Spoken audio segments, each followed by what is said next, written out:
Hello and welcome to Federal Flash. I'm Philip Lovell and I'm joined by Nikki McKinney. Since our last broadcast, the remaining state plans implementing the Every Student Succeeds Act, or ESSA, have been submitted.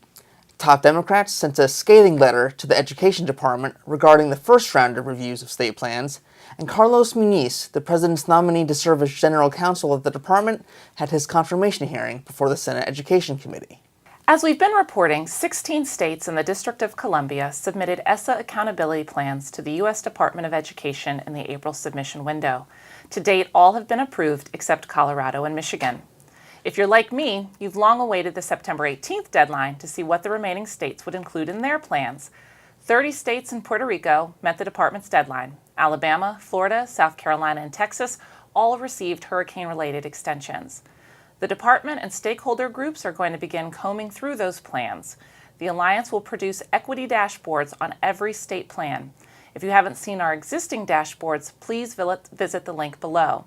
There's bound to be much more to report on in the weeks to come. No doubt, Nikki.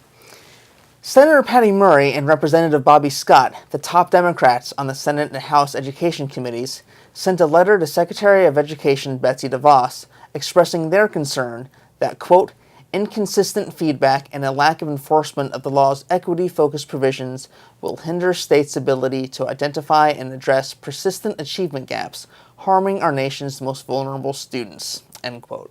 In the letter, Scott and Murray argued that while the U.S. Department of Education correctly identified several areas where state plans fell short of meeting ESSA's requirements, the department failed to recognize other violations and thus allowed states to skirt the law.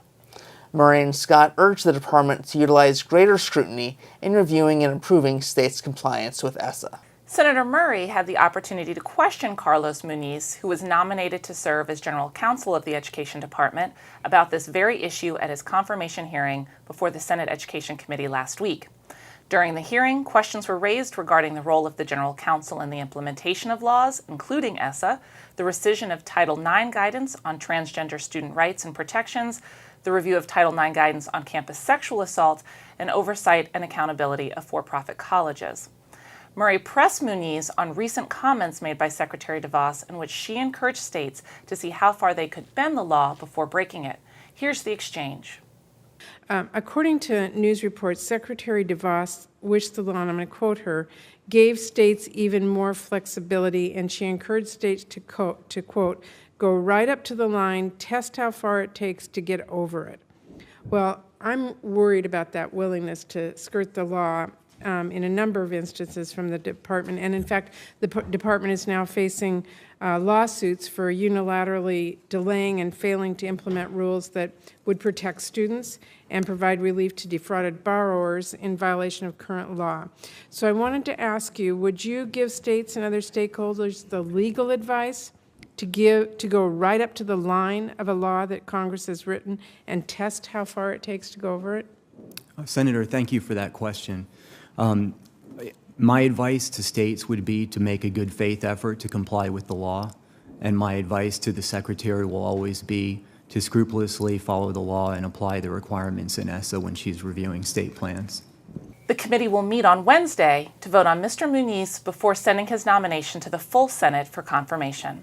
That's all for now. For an email alert when the next episode of Federal Flash is available, email us at alliance@allfored.org. Thanks for watching. Federal Flash is the Alliance for Excellent Education's video series on important developments in education policy in Washington, D.C. in 5 minutes or less.